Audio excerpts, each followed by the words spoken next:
ಮೀನರಾಶಿಯವರೇ, 19 August 2026ರಿಂದ ನಿಮ್ಮ ಪಾಲಿಗೆ ಗುರುವಿನ ನಕ್ಷತ್ರ ಪರಿವರ್ತನೆಯು ವಿಶೇಷ ಮಹತ್ವವನ್ನು ಹೊಂದಿದೆ. ದೇವಗುರು ಬೃಹಸ್ಪತಿಯು ಆಗಸ್ಟ್ 19ರಂದು ಆಶ್ಲೇಷ ನಕ್ಷತ್ರವನ್ನು ಪ್ರವೇಶಿಸಿದ್ದಾರೆ ಮತ್ತು ಅಕ್ಟೋಬರ್ 31ರವರೆಗೆ ಇದೇ ನಕ್ಷತ್ರದಲ್ಲಿ ಇರಲಿದ್ದಾರೆ.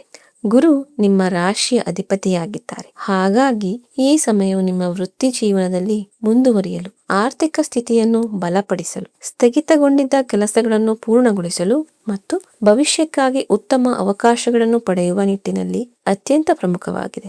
ಮುಂಬರುವ ದಿನಗಳಲ್ಲಿ ನಿಮ್ಮ ಕಠಿಣ ಪರಿಶ್ರಮಕ್ಕೆ ತಕ್ಕ ಫಲ ಸಿಗುವ, ಹಳೆಯ ಪ್ರಯತ್ನವೊಂದರಲ್ಲಿ ಯಶಸ್ಸು ದೊರೆಯುವ ಅಥವಾ ಹೊಸ ಮಾರ್ಗವೊಂದು ತೆರೆದುಕೊಳ್ಳುವ ಲಕ್ಷಣಗಳು ಗೋಚರಿಸುತ್ತಿವೆ. ಆದರೆ ಗುರುವಿನ ಈ ನಕ್ಷತ್ರ ಬದಲಾವಣೆಯು ನಿಮಗೆ ಯಾವೆಲ್ಲ ದೊಡ್ಡ ಸಕಾರಾತ್ಮಕ ಬದಲಾವಣೆಗಳನ್ನು ತರಲಿದೆ ಮತ್ತು ಅಕ್ಟೋಬರ್ 31ರವರೆಗೆ ಯಾವ ಅವಕಾಶಗಳನ್ನು ಸದುಪಯೋಗ ಪಡಿಸಿಕೊಳ್ಳುವುದು ಅತ್ಯಂತ ಅವಶ್ಯಕವಾಗಿದೆ ಎಂಬುದನ್ನು ಬನ್ನಿ ಈ ವಿಡಿಯೋದಲ್ಲಿ ವಿವರವಾಗಿ ತಿಳಿಯೋಣ. ಸಮಯದ ಅಭಾವದಿಂದಾಗಿ ನೇರವಾಗಿ ಮುಖ್ಯ ವಿಷಯಗಳನ್ನು ತಿಳಿಯಲು ಬಯಸುವ ವೀಕ್ಷಕರಿಗಾಗಿ ನಾನು ಮೊದಲು ಈ ಸಂಪೂರ್ಣ ಗೋಚರದ ಒಂದು ಸಣ್ಣ ಸಾರಾಂಶವನ್ನು ಹೇಳುತ್ತಿದ್ದೇನೆ ಮತ್ತು ಇದರ ತಕ್ಷಣವೇ ನಾವು ಪ್ರತಿಯೊಂದು ಅಂಶದ ಬಗ್ಗೆಯೂ ಸಂಪೂರ್ಣ ವಿವರವಾಗಿ ಚರ್ಚಿಸುತ್ತೇವೆ. ಆಗಸ್ಟ್ 19ರಿಂದ ಅಕ್ಟೋಬರ್ 31ರವರೆಗಿನ ಈ 73 ದಿನಗಳ ಗೋಚಾರವು ನಿಮಗೆ ಯಾವುದೇ ಸಂಜೀವನಿಗಿಂತ ಕಡಿಮೆ ಇಲ್ಲ. ಇದು ಸಾಡೆ ಸಾತಿಯಿಂದ ಉಂಟಾಗಿರುವ ಮಾನಸಿಕ ಒತ್ತಡದಿಂದ ನಿಮಗೆ ದೊಡ್ಡ ಮಟ್ಟದ ನಿರಾಳತೆಯನ್ನು ನೀಡುತ್ತದೆ ಮತ್ತು ನಿಮ್ಮ ಆತ್ಮವಿಶ್ವಾಸವನ್ನು ಮರಳಿ ತರುತ್ತದೆ. ಈ ಅವಧಿಯಲ್ಲಿ ನಿಮ್ಮ ವೃತ್ತಿ ಜೀವನದಲ್ಲಿ ಆದಾಯದ ಹೊಸ ಮೂಲಗಳು ತೆರೆದುಕೊಳ್ಳುತ್ತವೆ ಮತ್ತು ಸಿಲುಕಿಕೊಂಡಿರುವ ಹಣವು ಮರಳಿ ಬರುವ ಬಲವಾದ ಸಾಧ್ಯತೆ ಇದೆ. ವಿಶೇಷವಾಗಿ ಆನ್ಲೈನ್ ಕೆಲಸ, ಬೋಧನೆ, ಟೀಚಿಂಗ್ ಅಥವಾ ಕನ್ಸಲ್ಟೆನ್ಸಿ ಕ್ಷೇತ್ರಗಳಿಗೆ ಸಂಬಂಧಿಸಿದ ಜನರಿಗೆ ಅಪಾರ ಲಾಭವಾಗಲಿದೆ. ಆದಾಗ್ಯೂ ಈ ಗೋಚಾರದ ಅತಿದೊಡ್ಡ ನಿಯಮವೆಂದರೆ ನಿಮ್ಮ ಹೊಸ ಯೋಜನೆಗಳು, ಪ್ಲಾನ್ಸ್ ಮತ್ತು ಪ್ರಾಜೆಕ್ಟ್ಗಳು ಕಾರ್ಯರೂಪಕ್ಕೆ ಬರುವವರೆಗೂ ಅವುಗಳನ್ನು ನೀವು ಸಂಪೂರ್ಣವಾಗಿ ರಹಸ್ಯವಾಗಿಡಬೇಕು. ಇದಲ್ಲದೆ ದಿಢೀರ್ ಶ್ರೀಮಂತರಾಗುವ ದುರಾಸೆಯಿಂದ, ಷೇರು ಮಾರುಕಟ್ಟೆ ಅಥವಾ ಜೂಜಾಟದಿಂದ ಕಟ್ಟುನಿಟ್ಟಾದ ಅಂತರವನ್ನು ಕಾಯ್ದುಕೊಳ್ಳಿ, ಏಕೆಂದರೆ ಇದು ನಿಮಗೆ ದೊಡ್ಡ ನಷ್ಟವನ್ನು ಉಂಟು ಮಾಡಬಹುದು. ಕೊನೆಯದಾಗಿ ನಿಮ್ಮ ಮಾತಿನ ಮೇಲೆ ಹಿಡಿತವಿರಲಿ, ಏಕೆಂದರೆ ಈ ಸಮಯದಲ್ಲಿ ನಿಮ್ಮ ಬಾಯಿಂದ ಬಂದ ಮಾತು ನಿಜವಾಗಬಹುದು. ಆದ್ದರಿಂದ ಕೋಪದಲ್ಲಿಯೂ ಯಾರಿಗೂ ಕೆಟ್ಟದ್ದನ್ನು ಹೇಳಬೇಡಿ. ಹಿರಿಯ ಅಧಿಕಾರಿಗಳೊಂದಿಗೆ, ಸೀನಿಯರ್ಸ್ ನೊಂದಿಗೆ ವ್ಯರ್ಥವಾದ ವಾದ ವಿವಾದಗಳನ್ನು ತಪ್ಪಿಸಿ ಮತ್ತು ನಿಮ್ಮ ಆರೋಗ್ಯದ, ವಿಶೇಷವಾಗಿ ಜೀರ್ಣಾಂಗದ ವ್ಯವಸ್ಥೆ ಬಗ್ಗೆ ವಿಶೇಷ ಗಮನ ಹರಿಸಿ. ಇದು ಈ ಗೋಚಾರದ ಮುಖ್ಯ ಸಾರಾಂಶವಾಗಿತ್ತು ಮತ್ತು ಈಗ ಬನ್ನಿ ಈ ಎಲ್ಲಾ ವಿಷಯಗಳ ಹಾಗೂ ಅವುಗಳ ಹಿಂದಿನ ವಿಜ್ಞಾನದ ನಿಖರವಾದ ಟೈಮ್ಲೈನ್ ಮತ್ತು ಖಚಿತ ಪರಿಹಾರಗಳನ್ನು ಆಳವಾಗಿ ಅರ್ಥ ಮಾಡಿಕೊಳ್ಳೋಣ. ಮೊದಲನೆಯದಾಗಿ ನಾವು ಈ ಬಾರಿಯ ಗ್ರಹಗಳ ಸ್ಥಿತಿಯ ಹಿಂದಿನ ವಿಜ್ಞಾನವನ್ನು ಅರ್ಥ ಮಾಡಿಕೊಳ್ಳಬೇಕು. ಗುರು ನಿಮಗೆ ಕೇವಲ ಒಂದು ಗ್ರಹವಲ್ಲ, ಅವರು ನಿಮ್ಮ ಲಗ್ನದ ಅಧಿಪತಿಯಾಗಿದ್ದಾರೆ. ನಿಮ್ಮ ಸಂಪೂರ್ಣ ಗುರುತು, ನಿಮ್ಮ ದೈಹಿಕ ಮತ್ತು ಮಾನಸಿಕ ಆರೋಗ್ಯ, ನಿಮ್ಮ ಅಸ್ತಿತ್ವವು ಗುರುವಿನ ನಿಯಂತ್ರಣದಲ್ಲಿರುತ್ತದೆ. ಇದರೊಂದಿಗೆ ಗುರು ನಿಮ್ಮ ದಶಮ ಭಾವ ಅಂದರೆ ನಿಮ್ಮ ವೃತ್ತಿಯ ಅಧಿಪತಿಯೂ ಆಗಿದ್ದಾರೆ. ಈಗ ಅದೇ ಗುರುವು ಗೋಚಾರ ಮಾಡುತ್ತಾ ನಿಮ್ಮ ಪಂಚಮ ಭಾವದಲ್ಲಿ ಕುಳಿತಿದ್ದಾರೆ ಮತ್ತು ಅತ್ಯಂತ ಬಲವಾದ ಸ್ಥಿತಿಯಲ್ಲಿದ್ದಾರೆ. ಪಂಚಮ ಭಾವವು ನಿಮ್ಮ ಬುದ್ಧಿಶಕ್ತಿ, ನಿಮ್ಮ ಸೃಜನಶೀಲ ಪ್ರತಿಭೆ, ಕ್ರಿಯೇಟಿವ್ ಟ್ಯಾಲೆಂಟ್ ಮತ್ತು ಎಲ್ಲಕ್ಕಿಂತ ಮುಖ್ಯವಾಗಿ ನಿಮ್ಮ ಪೂರ್ವ ಪುಣ್ಯದ ಸ್ಥಾನವಾಗಿದೆ. ಕಳೆದ 12 ವರ್ಷಗಳಲ್ಲಿ ನೀವು ಮಾಡಿದ ಯಾವುದೇ ಒಳ್ಳೆಯ ಕರ್ಮಗಳ ಫಲವನ್ನು ಈಗ ಗುರು ನಿಮಗೆ ನೀಡಲಿದ್ದಾರೆ. ಸಾಡೆ ಸಾತಿಯಿಂದಾಗಿ ನೀವು ಅನುಭವಿಸುತ್ತಿದ್ದ ಉಸಿರುಗಟ್ಟುವಿಕೆ ಈಗ ಗುರುವು ಪರಿಹಾರವನ್ನು ತಂದಿದ್ದಾರೆ. ಗುರುವಿನ 9ನೇ ದೃಷ್ಟಿ ನೇರವಾಗಿ ನಿಮ್ಮ ಲಗ್ನದ ಮೇಲೆ ಅಂದರೆ ನಿಮ್ಮ ಮೊದಲನೇ ಭಾವದ ಮೇಲೆ ಬೀಳುತ್ತಿದೆ. ಈ ದೃಷ್ಟಿಯು ಒಂದು ಸಂಜೀವಿನಿಯಂತೆ ಕೆಲಸ ಮಾಡುತ್ತದೆ. ಕಳೆದ ಕೆಲವು ತಿಂಗಳುಗಳಿಂದ ಎಲ್ಲೋ ಕಳೆದು ಹೋಗಿದ್ದ ನಿಮ್ಮ ಆತ್ಮವಿಶ್ವಾಸವು ಪೂರ್ಣ ಶಕ್ತಿಯೊಂದಿಗೆ ಮರಳಿ ಬರಲಾರಂಭಿಸುತ್ತದೆ. ನೀವು ನಿಮ್ಮನ್ನು ಮೊದಲಿಗಿಂತ ಹೆಚ್ಚು ಬುದ್ಧಿವಂತ, ಶಾಂತ ಮತ್ತು ಪ್ರಬುದ್ಧರಾಗಿ, ಮೆಚ್ಯೂರ್ ಆಗಿ ಕಾಣುವಿರಿ. ಆದರೆ ಈ ಸಂಪೂರ್ಣ ವಿಶ್ಲೇಷಣೆಯಲ್ಲಿ ಆಶ್ಲೇಷ ನಕ್ಷತ್ರದ ಪಾತ್ರವು ಹೆಚ್ಚು ಗಮನಹರಿಸಬೇಕಾದ ಅಂಶವಾಗಿದೆ. ಆಶ್ಲೇಷ ಬುಧನ ನಕ್ಷತ್ರ ಮತ್ತು ಇದರ ಜ್ಯೋತಿಷ್ಯ ಸಂಕೇತವೆಂದರೆ ಒಂದು ಸರ್ಪ ಅಂದರೆ ಹಾವು ತನ್ನ ಹಳೆಯ ಪೊರೆಯನ್ನು ಕಳಚಿ ಹೊಸ ರೂಪವನ್ನು ತಾಳುವುದು ಹಾವಿನ ಒಂದು ಸ್ವಾಭಾವಿಕ ಪ್ರಕ್ರಿಯೆಯಾಗಿದೆ. ನಿಖರವಾಗಿ ಇದೇ ಪ್ರಕ್ರಿಯೆಯು ನಿಮ್ಮ ಜೀವನದಲ್ಲೂ ನಡೆಯಲಿದೆ. ನೀವು ನಿಮ್ಮ ಕೆಲಸ ಮಾಡುವ ವಿಧಾನ, ನಿಮ್ಮ ಪ್ರತಿಭೆ ಮತ್ತು ನಿಮ್ಮ ಹಳೆಯ ಆಲೋಚನಾ ವಿಧಾನದ ಪೊರೆಯನ್ನು ಕಳಚಲಿದ್ದೀರಿ. ಆದರೆ ನೀವು ಅತ್ಯಂತ ಕಟ್ಟುನಿಟ್ಟಾದ ನಿಯಮವೊಂದನ್ನು ಪಾಲಿಸಬೇಕಾಗುತ್ತದೆ. ಹಾವು ತನ್ನ ರಹಸ್ಯಗಳನ್ನು ಎಂದಿಗೂ ಬಹಿರಂಗಪಡಿಸುವುದಿಲ್ಲ. ಈ ಸಮಯದಲ್ಲಿ ನಿಮ್ಮ ಮನಸ್ಸಿನಲ್ಲಿ ಇರುವ ಯಾವುದೇ ಹೊಸ ವಿಚಾರಗಳನ್ನು ನೀವು ಯೋಚಿಸುತ್ತಿರುವ ಯಾವುದೇ ಬಿಸ್ನೆಸ್ ಐಡಿಯಾ ಅಥವಾ ಪ್ರಾಜೆಕ್ಟ್ಗಳನ್ನು ಸಂಪೂರ್ಣವಾಗಿ ರಹಸ್ಯವಾಗಿಡಿ. ನಿಮ್ಮ ಕೆಲಸವು ಕಾರ್ಯರೂಪಕ್ಕೆ ಬರುವವರೆಗೂ ನಿಮ್ಮ ಯೋಜನೆಗಳನ್ನು ಯಾರ ಮುಂದೆಯೂ ಬಿಚ್ಚಿಡಬೇಡಿ. ಆಶ್ಲೇಷ ನಕ್ಷತ್ರದ ಶಕ್ತಿಯು ಅತ್ಯಂತ ರಹಸ್ಯಮಯವಾಗಿರುತ್ತದೆ. ಸಮಯಕ್ಕಿಂತ ಮುಂಚಿತವಾಗಿ ವಿಷಯಗಳನ್ನು ಹೇಳುವುದರಿಂದ ನಿಮ್ಮ ಕೆಲಸಕ್ಕೆ ಕೆಟ್ಟ ದೃಷ್ಟಿ ಬೀಳಬಹುದು ಅಥವಾ ಬೇರೊಬ್ಬರ ವ್ಯಕ್ತಿಯು ನಿಮ್ಮ ಐಡಿಯಾದ ಲಾಭವನ್ನು ಪಡೆದುಕೊಳ್ಳಬಹುದು. ಇದಲ್ಲದೆ ಆಶ್ಲೇಷ ಬುಧನ ನಕ್ಷತ್ರವಾಗಿದೆ ಮತ್ತು ಬುಧವು ಮಾತಿನ ಅಂದರೆ ನಮ್ಮ ಸಂವಹನದ ಕಾರಕನಾಗಿದ್ದಾನೆ. ಗುರುವಿನಂತಹ ಜ್ಞಾನದ ಬೃಹತ್ ಗ್ರಹವು ಈ ನಕ್ಷತ್ರದ ಮೂಲಕ ಹಾದು ಹೋದಾಗ ನಿಮ್ಮ ನಾಲಿಗೆಯ ಮೇಲೆ ವಿಶೇಷವಾದ ವಾಕ್ ಶಕ್ತಿಯೊಂದು ಬರುತ್ತದೆ. ನೀವು ಹೇಳಿದ ಮಾತುಗಳು ನಿಜವಾಗುವ ಸಾಧ್ಯತೆಯು ಬಹಳಷ್ಟು ಹೆಚ್ಚಾಗುತ್ತದೆ. ಆದ್ದರಿಂದ ಈ 73 ದಿನಗಳಲ್ಲಿ ನಿಮ್ಮ ಮಾತುಗಳ ಬಗ್ಗೆ ನೀವು ತುಂಬಾ ಜಾಗರೂಕರಾಗಿರಬೇಕು. ಎಂದಿಗೂ ಮರೆತು ಕೂಡ ನಿಮಗಾಗಿ ಅಥವಾ ಬೇರೆಯವರಿಗಾಗಿ ನಕಾರಾತ್ಮಕ ಪದಗಳನ್ನು ಬಳಸಬೇಡಿ.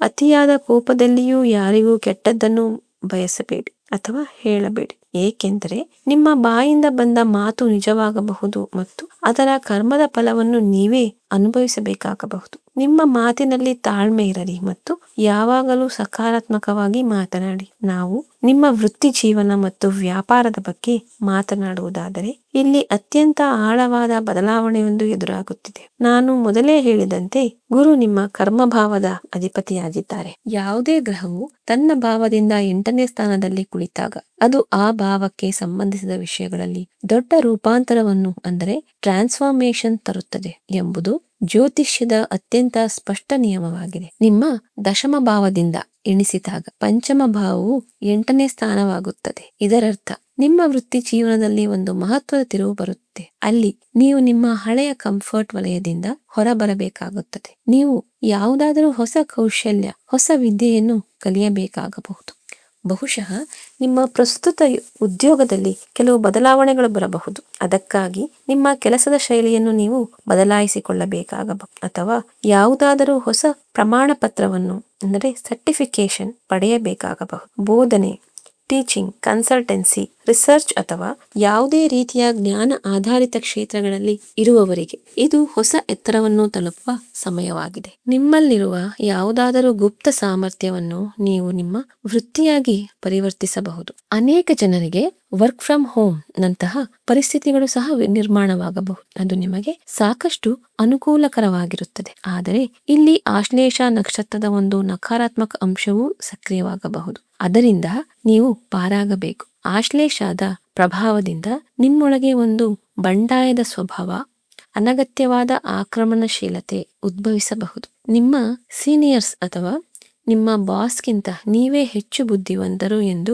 ನಿಮಗೆ ಅನಿಸಬಹುದು. ಬಹುಶಃ ನಿಮ್ಮ ಜಾಗದಲ್ಲಿ ನೀವು ಸರಿಯಾಗಿಯೇ ಇರಬಹುದು, ಆದರೆ ಒಂದೋ ನನ್ನ ಮಾತು ಕೇಳಿ ಅಥವಾ ನಾನು ಕೆಲಸ ಬಿಡುತ್ತೇನೆ ಎಂಬಂತಹ ವರ್ತನೆಯು ನಿಮಗೆ ಬಹಳ ದುಬಾರಿಯಾಗಬಹುದು. ನಿಮ್ಮ ಲಗ್ನದಲ್ಲಿ ವಕ್ರ ಶನಿಯು ಕುಳಿತಿದ್ದಾನೆ ಎಂಬುದನ್ನು ಮರೆಯಬೇಡಿ. ನಿಮ್ಮ ಅಹಂಕಾರದಿಂದಾಗಿ ನೀವು ಅಧಿಕಾರದಲ್ಲಿರುವ ವ್ಯಕ್ತಿಗಳೊಂದಿಗೆ, ಅಥಾರಿಟಿ ಫಿಗರ್ಸ್ ಒಂದಿಗೆ ಯಾವುದೇ ವಿವಾದವನ್ನು ಮಾಡಿಕೊಂಡರೆ ನಷ್ಟವು ಕೇವಲ ನಿಮ್ಮದೇ ಆಗಿರುತ್ತದೆ. ಈ ಹೊಸ ಶಕ್ತಿಯನ್ನು ನಿಮ್ಮ ಕಾರ್ಯಕ್ಷಮತೆಯನ್ನು ಹೆಚ್ಚಿಸಲು ಮತ್ತು ನಿಮ್ಮದೇ ಆದ ಬ್ರ್ಯಾಂಡ್ ಅನ್ನು ರೂಪಿಸಲು ಬಳಸಿ. ವ್ಯರ್ಥ ವಾದಗಳನ್ನು ಗೆಲ್ಲುವುದಕ್ಕಲ್ಲ. ಆರ್ಥಿಕ ಸ್ಥಿತಿ ಮತ್ತು ಹಣಕಾಸಿನ ವಿಷಯದ ಬಗ್ಗೆ ಮಾತನಾಡುವುದಾದರೆ ಲಾಭ ಮತ್ತು ಆದಾಯದ ದೃಷ್ಟಿಯಿಂದ ಈ ಸಮಯವು ಅತ್ಯಂತ ಬಲವಾದ ಸಂಕೇತವನ್ನು ನೀಡುತ್ತಿದೆ.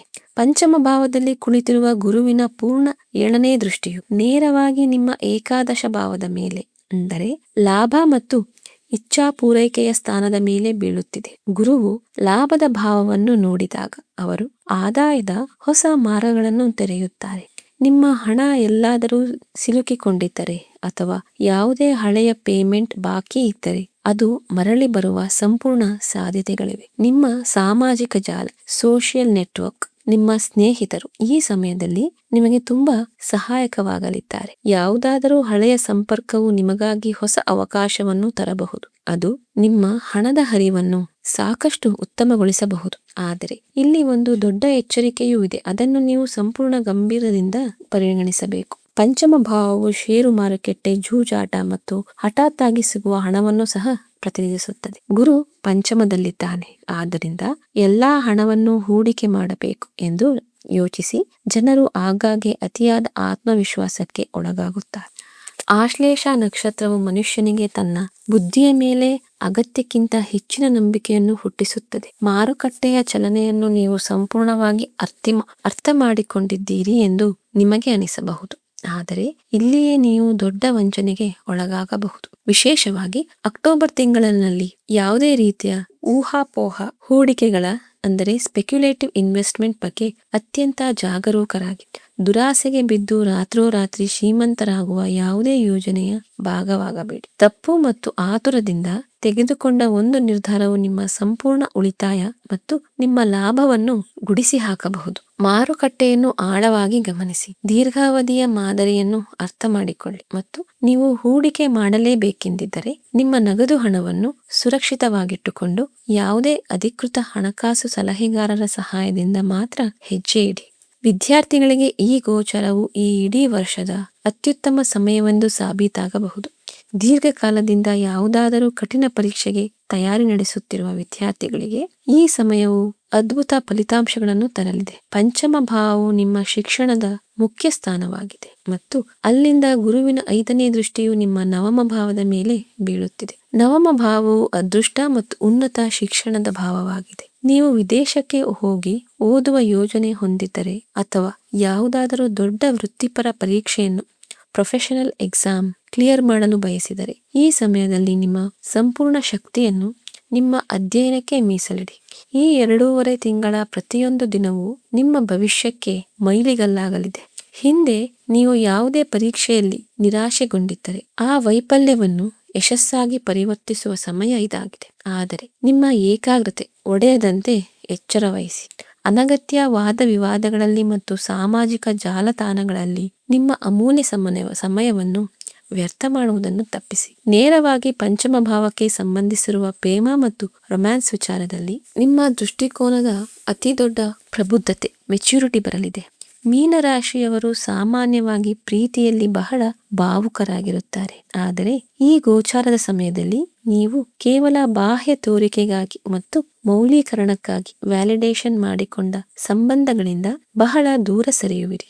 ಈಗ ನಿಮಗೆ ಭೌತಿಕ ಆಳವಿರುವ ಸ್ಥಿರತೆ ಇರುವ ಸಂಬಂಧಗಳು ಬೇಕಾಗುತ್ತದೆ. ಕೇವಲ ಒಂಟಿತನವನ್ನು ತಪ್ಪಿಸಲು ಮುಂದುವರಿಸುತ್ತಿರುವ ಸಂಬಂಧಗಳು ಈಗ ನಿಮಗೆ ಮಾನಸಿಕ ಹೊರೆ ಕಾಣತೊಡಗುತ್ತದೆ. ಆಶ್ಲೇಷ ನಕ್ಷತ್ರದ ಪ್ರಭಾವದಿಂದ ಸಂಬಂಧಗಳಲ್ಲಿ ಕೆಲವು ಸಂಕೀರ್ಣತೆಗಳು ಉಂಟಾಗಬಹುದು.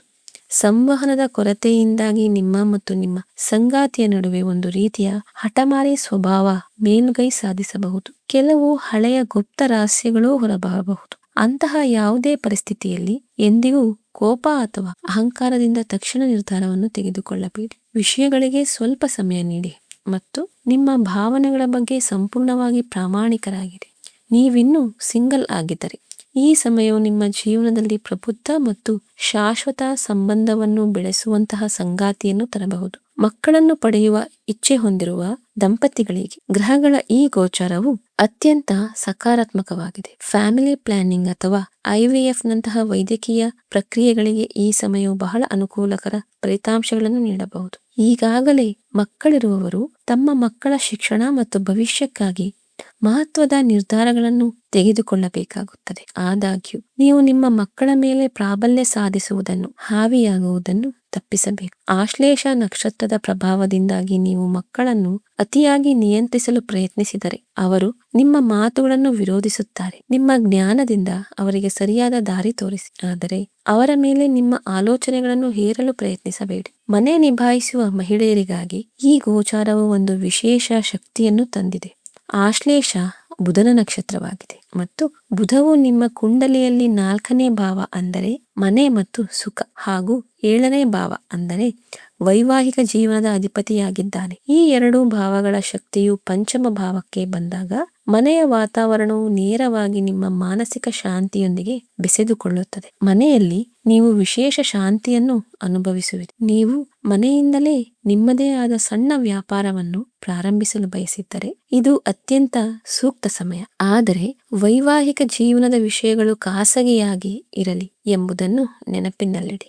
ಯಾವುದೇ ಹೊರಗಿನ ವ್ಯಕ್ತಿಯ ಹಸ್ತಕ್ಷೇಪವು ನಿಮ್ಮ ಕುಟುಂಬದ ಮೇಲೆ ಪ್ರಭಾವ ಬೀರಲು ಬಿಡಬೇಡಿ. ಜೀವನದ ಸಂಧ್ಯಾಕಾಲವನ್ನು ತಲುಪಿರುವ ಹಿರಿಯ ನಾಗರಿಕರಿಗೆ ಈ ಗೋಚಾರವು ಅತ್ಯಂತ ಆಳವಾದ ಆಧ್ಯಾತ್ಮಿಕ ಸ್ಥಿರತೆಯನ್ನು ತರುತ್ತಿದೆ.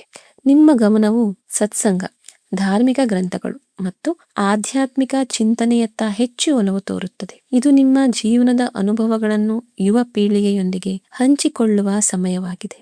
ಸಣ್ಣ ಮಕ್ಕಳೊಂದಿಗೆ ಸಮಯ ಕಳೆಯುವುದರಿಂದ ನಿಮ್ಮ ಮಾನಸಿಕ ಮತ್ತು ದೈಹಿಕ ಆರೋಗ್ಯದಲ್ಲಿ ಅತ್ಯಂತ ಸಕಾರಾತ್ಮಕ ಸುಧಾರಣೆ ಕಂಡುಬರುತ್ತದೆ. ಹಿಂದೆ ಮಾಡಿದ ಯಾವುದೇ ಹೂಡಿಕೆಯ ಲಾಭವು ಈ ಸಮಯದಲ್ಲಿ ನಿಮಗೆ ಆರ್ಥಿಕ ಭದ್ರತೆಯನ್ನು ಒದಗಿಸುತ್ತದೆ. ಆರೋಗ್ಯದ ಮುಂಭಾಗದಲ್ಲಿ ನಿಮಗೆ ಸಾಡೆಸಾತಿಯ ಮಾನಸಿಕ ಒತ್ತಡದಿಂದ ಸಾಕಷ್ಟು ಮಟ್ಟಿಗೆ ಮುಕ್ತಿ ಸಿಗುತ್ತದೆ. ಆದರೆ ದೈಹಿಕ ಆರೋಗ್ಯದ ಬಗ್ಗೆ ಎಚ್ಚರದಿಂದಿರಬೇಕು. ಪಂಚಮ ಭಾವವು ನಮ್ಮ ಹೊಟ್ಟೆ ಮತ್ತು ಜೀರ್ಣಾಂಗದ ವ್ಯವಸ್ಥೆಯನ್ನು ಪ್ರತಿನಿಧಿಸುತ್ತದೆ. ಗುರು ಅತ್ಯಂತ ಭಾರವಾದ ಗ್ರಹವಾಗಿದೆ ಮತ್ತು ಆತನು ಹೊಟ್ಟೆಯ ಭಾವದಲ್ಲಿ ಸರ್ಪದ ನಕ್ಷತ್ರದಲ್ಲಿ ಸ್ಥಿತನಾದಾಗ ಜೀರ್ಣಾಂಗ ವ್ಯವಸ್ಥೆಗೆ ಸಂಬಂಧಿಸಿದ ಸಮಸ್ಯೆಗಳು, ಗ್ಯಾಸ್ ಅಥವಾ IBS ನಂತಹ ತೊಂದರೆಗಳನ್ನು ಉಂಟು ಮಾಡಬಹುದು. ನಿಮಗೆ ಮೊದಲೇ ಲಿವರ್ ಅಥವಾ ಹಾರ್ಮೋನ್ ಸಮಸ್ಯೆಗಳಿದ್ದರೆ ನಿಮ್ಮ ಆಹಾರ ಪದ್ಧತಿಯಲ್ಲಿ ಅತ್ಯಂತ ಕಟ್ಟುನಿಟ್ಟಾದ ಶಿಸ್ತನ್ನು ಅಳವಡಿಸಿಕೊಳ್ಳಿ. ಜಂಕ್ ಫುಡ್ನಿಂದ ಸಂಪೂರ್ಣವಾಗಿ ದೂರವಿರಿ. ದೇಹದಲ್ಲಿ ಯಾವುದೇ ರೀತಿಯ ತೊಂದರೆ ಕಂಡು ಬಂದರೆ ಮನೆ ಮದ್ದುಗಳ ಬದಲಾಗಿ ನೇರವಾಗಿ ಒಳ್ಳೆಯ ವೈದ್ಯರನ್ನು ಸಂಪರ್ಕಿಸಿ. ಈಗ ನಾವು ಈ 73 ದಿನಗಳ ಗೋಚಾರದ ಸ್ಪಷ್ಟ ಮತ್ತು ನಿಖರವಾದ ಟೈಮ್ ಲೈನ್ ಕುರಿತು ಮಾತನಾಡೋಣ. ಇದರಿಂದ ನಿಮ್ಮ ಪ್ರಮುಖ ಕೆಲಸಗಳ ರೂಪುರೇಷೆಯನ್ನು ಅದಕ್ಕೆ ತಕ್ಕಂತೆ ಸಿದ್ಧಪಡಿಸಿಕೊಳ್ಳಬಹುದು. ಆಶ್ಲೇಷ ನಕ್ಷತ್ರವು 4 ಚರಣಗಳನ್ನು ಹೊಂದಿದೆ ಮತ್ತು ಪ್ರತಿ ಚರಣವು ತನ್ನದೇ ಆದ ವಿಶೇಷ ಪ್ರಭಾವವನ್ನು ಹೊಂದಿರುತ್ತದೆ. ಮೊದಲ ಚರಣ ಇದು ಆಗಸ್ಟ್ 19ರಿಂದ ಸೆಪ್ಟೆಂಬರ್ 3ರವರೆಗೆ ಇರುತ್ತದೆ. ಇದು ನಿಮ್ಮ ಆತ್ಮವಿಶ್ವಾಸದ ಉತ್ತುಂಗದ ಸಮಯವಾಗಿರುತ್ತದೆ. ಯಾವುದೇ ಹೊಸ ಕೌಶಲ್ಯವನ್ನು ಕಲಿಯಲು, ಹೊಸ ಪ್ರಾಜೆಕ್ಟ್ ಅನ್ನು ಪ್ರಾರಂಭಿಸಲು ಅಥವಾ ವೃತ್ತಿ ಜೀವನದಲ್ಲಿ ಯಾವುದೇ ಹೊಸ ಹೆಜ್ಜೆ ಇಡಲು ಇದು ಅತ್ಯಂತ ಸೂಕ್ತ ಸಮಯ. ಉದ್ಯೋಗ ಬದಲಾವಣೆ ಅಥವಾ ಯಾವುದೇ ದೊಡ್ಡ ರೆಫರಲ್ ಪಡೆಯಲು ಈ ಸಮಯದ ಶಕ್ತಿಯು ನಿಮಗೆ ಸಂಪೂರ್ಣ ಬೆಂಬಲ ನೀಡುತ್ತದೆ. ಎರಡನೇ ಚರಣ ಸೆಪ್ಟೆಂಬರ್ 3ರಿಂದ ಸೆಪ್ಟೆಂಬರ್ 20ರವರೆಗೆ ನಡೆಯಲಿದೆ. ಈ ಹಂತದಲ್ಲಿ ನೀವು ನಿಮ್ಮ ವೇಗವನ್ನು ಸ್ವಲ್ಪ ಕಡಿಮೆ ಮಾಡಬೇಕಾಗುತ್ತದೆ. ಮೊದಲ ಹಂತದಲ್ಲಿ ನೀವು ಯೋಚಿಸಿದ ಎಲ್ಲಾ ಹೊಸ ಐಡಿಯಾಗಳನ್ನು ಈಗ ಒಂದು ದೃಢವಾದ ಮತ್ತು ಪ್ರಾಯೋಗಿಕ ರೂಪ ನೀಡುವ ಸಮಯವಿದು. ಈ ಅವಧಿಯಲ್ಲಿ ಯಾವುದೇ ಕೆಲಸದಲ್ಲಿ ಆತುರ ಪಡಬೇಡಿ. ಸರ್ಕಾರಿ ಇಲಾಖೆಗಳಲ್ಲಿರುವವರು ಅಥವಾ ನಿಮ್ಮ ಕಾರ್ಯಕ್ಷೇತ್ರದ ಹಿರಿಯ ಅಧಿಕಾರಿಗಳೊಂದಿಗೆ ಸಂಪರ್ಕವನ್ನು ಬಲಪಡಿಸಿಕೊಳ್ಳುವುದು ಈ ಸಮಯದಲ್ಲಿ ನಿಮಗೆ ಸಾಕಷ್ಟು ಲಾಭದಾಯಕವಾಗಿರುತ್ತದೆ. ಮೂರನೇ ಚರಣ ಸೆಪ್ಟೆಂಬರ್ 20ರಿಂದ ಅಕ್ಟೋಬರ್ 8ರವರೆಗಿನ ಸಮಯವಾಗಿದೆ. ಈ 20 ದಿನಗಳ ಸಮಯವು ಡಿಜಿಟಲ್ ಎಜುಕೇಶನ್, ಆನ್ಲೈನ್ ಕಂಟೆಂಟ್ ಮತ್ತು ವಿದೇಶಿ ಸಂಪರ್ಕಗಳಿಗಾಗಿ ಅತ್ಯಂತ ಅದ್ಭುತವಾಗಿರುತ್ತದೆ. ಆನ್ಲೈನ್ ಮಾಧ್ಯಮಗಳ ಸಂಪರ್ಕ ಸಾಧಿಸಲು ಪ್ರಯತ್ನಿಸುತ್ತಿದ್ದರೆ ಈ ಹಂತದಲ್ಲಿ ನಿಮಗೆ ದೊಡ್ಡ ಯಶಸ್ಸು ಸಿಗಬಹುದು. ನಿಮ್ಮ ಹಣಕಾಸಿನ ವಿಷಯಗಳ ಬಗ್ಗೆಯೂ ಈ ಸಮಯದಲ್ಲಿ ಅತ್ಯಂತ ಸ್ಪಷ್ಟವಾದ ಚಿತ್ರಣವು ನಿಮಗೆ ಹೊಂದಿರುತ್ತದೆ. ನಾಲ್ಕನೇ ಮತ್ತು ಅಂತಿಮ ಚರಣ ಅಕ್ಟೋಬರ್ 8ರಿಂದ ಅಕ್ಟೋಬರ್ 31ರವರೆಗೆ ಇರುತ್ತದೆ. ಈ ಹಂತವು ನಿಮಗೆ ಅತ್ಯಂತ ಆಳವಾದ ಮಾನಸಿಕ ಪೂರ್ಣತೆಯ ಸಮಯವಾಗಿರುತ್ತದೆ. ಅಕ್ಟೋಬರ್ 31ರಂದು ಗುರುವು ಗಂಡಮೂಲದ ಮೂಲಕ ಹಾದು ಹೋಗುತ್ತಾ ಮುಂದಿನ ಭಾವದತ್ತ ಪ್ರಯಾಣ ಬೆಳೆಸುತ್ತಾನೆ. ಈ 2.5 ತಿಂಗಳುಗಳಲ್ಲಿ ನೀವು ರೂಪಿಸಿದ ಯಾವುದೇ ಯೋಜನೆಗಳು, ಗಳಿಸಿದ ಯಾವುದೇ ಜ್ಞಾನವು ಈಗ ನಿಮ್ಮ ದಿನಚರಿಯ ಶಾಶ್ವತ ಭಾಗವಾಗುತ್ತದೆ. ನಿಮ್ಮ ಆಲೋಚನೆಯನ್ನು ಸಂಪೂರ್ಣವಾಗಿ ಒಂದು ದಿನಚರಿಯಾಗಿ ಅಂದರೆ ರುಟೀನ್ ಆಗಿ ಅಳವಡಿಸಿಕೊಳ್ಳುವ ಸಮಯ ಇದಾಗಿದೆ. ಜ್ಯೋತಿಷ್ಯ ಶಾಸ್ತ್ರವು ಮುಂಬರುವ ದಿನಗಳ ಶಕ್ತಿಗಳ ಬಗ್ಗೆ ನಿಮಗೆ ಅರಿವು ಮೂಡಿಸುತ್ತದೆ. ಆದರೆ ಸರಿಯಾದ ಕರ್ಮಗಳು ಮತ್ತು ಪರಿಹಾರಗಳು ಆ ಶಕ್ತಿಯನ್ನು ನಮಗೆ ಅನುಕೂಲಕರವಾಗಿಸುವ ಕೆಲಸ ಮಾಡುತ್ತವೆ. ಗುರುವಿನ ಈ ಶುಭ ಪ್ರಭಾವವನ್ನು ಸಂಪೂರ್ಣವಾಗಿ ಜಾಗೃತಗೊಳಿಸಲು ನೀವು ಕೆಲವು ಅತ್ಯಂತ ಅಧಿಕೃತ ಪರಿಹಾರಗಳನ್ನು ಮಾಡಬೇಕು. ಗುರು ನಿಮ್ಮ ಲಗ್ನಾಧಿಪತಿಯಾಗಿದ್ದಾರೆ.